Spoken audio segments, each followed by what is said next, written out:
ভেবেছেটা কি যা মনে করবে তাই নাকি করাচ্ছি? সারা দিন ধরে কাজ করেই যাই ওই যে ঘুমচক্ষু খুললাম সারাদিন ধরে কাজ, তারপরেও যদি বলেছো চলো না একটুখানি ঘুরতে নিয়ে যাও কিংবা আমাকে একটু এটা কিনে দেবে, তার বেলা ঠান ঠান গোপাল, তার বেলা ওনার আর পয়সা নেই। এরকম ভাবে চলা যায় নাকি? সংসারে আমি যা কাজ করি না, কাজের লোক রাখলে তাকে 5,000 টাকা মাইনে দিতে হতো। ইয়ার কি? আমি থাকবোই না, আমি এক্ষুনি মাকে ফোন করছি, আমি চলে যাব, আমার আর ভাল লাগছে না। মাকে ফোন করি তো। হ্যালো হ্যালো মা, আমি তোমার কাছে চলে যাচ্ছি, আর চিরদিনের মতন আমি তোমার কাছেই থাকবো, বুঝতে পেরেছো? কেন, কি হলো কি? শোনো শোনো, আমার পক্ষে না তোমার জামাইয়ের সাথে থাকা আর সম্ভব হচ্ছে না। আমি ওকে আমার ডিসিশন জানিয়ে দিয়েছি, আমি যাচ্ছি।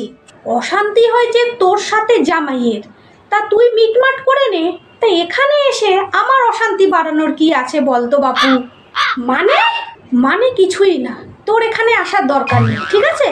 তুমি কথা বলতে পারলে মা আমাকে? আমারও তো বয়স হয়েছে বলতো, তোর ধকল আমি আর নিতে পারি? মা মা মা